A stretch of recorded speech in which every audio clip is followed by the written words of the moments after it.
Hello दोस्तों, कैसे हो आप सभी लोग। मैं स्वागत करता हूं आपके अपने चैनल अकाउंटिंग इन्फो में। और आज हम यहां पर कंटिन्यू करने वाले हमारा bank reconciliation statement class 11th commerce. और इस वीडियो में आज हम पढ़ेंगे टाइप्स ऑफ फॉर्मेट, किन किन फॉर्मेट्स का यूज़ करके आप बैंक रिकॉन्सिलिएशन स्टेटमेंट को बना सकते हो। तो चलिए शुरू करते हैं। तो सबसे पहले मैं बता दूं कि कितने टाइप के फॉर्मेट होते हैं। यहाँ पे दो तरह के फॉर्मेट हमें देखने को मिलेंगे क्लास 11th की कॉमर्स में। पहला, मैंने तो बस ऐसे ही नाम दिया है, बुक में ये नाम नहीं दिया है वो है, लेकिन आप इनको आइडेंटिफाई कर सकते हैं। Amount detail format and minus plus format. हम आज देखेंगे कि इन फॉर्मेट के थ्रू हम कैसे बैंक रिकॉन्सिलिएशन स्टेटमेंट को बना सकते हैं। पहला है अमाउंट डिटेल फॉर्मेट। देखो सब मैंने यहाँ पे लिख दिया, ये फॉर्मेट है। तो सबसे पहले कोई भी फॉर्मेट हो उसके ऊपर हमें बैंक रिकॉन्सिलिएशन स्टेटमेंट लिखना ज़रूरी है। अगर हम जर्नल बना देते तो ऊपर जर्नल लिखते थे, कोई अकाउंट बनाते थे तो उस अकाउंट का नाम ऊपर लिखते थे।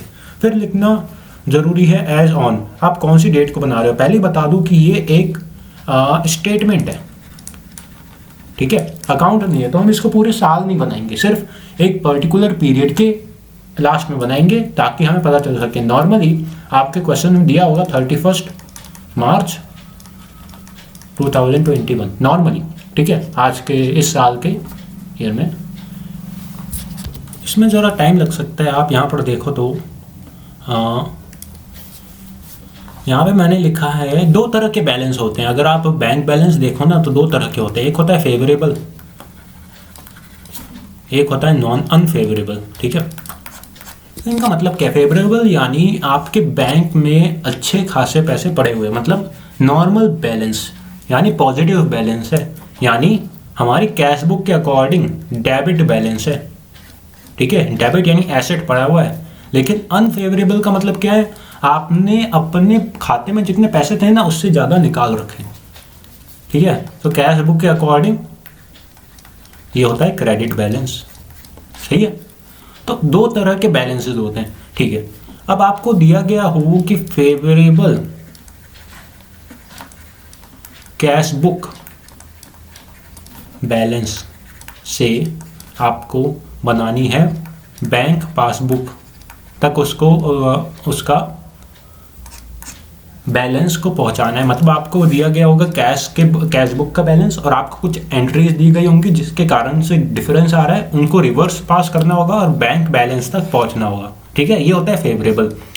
फिर इसी का जस्ट अपोजिट अगर मैं दे दूं बैंक बैलेंस और आपको कैश बुक बैलेंस तक पहुंचना है, तो ये भी वैसे ही प्रोसेस है। फेवरेबल कैश बैलेंस को बैंक बैलेंस तक पहुंचाना, वाइस वर्सा, ठीक है। अब आते हैं अनफेवरेबल, सेम प्रोसेस।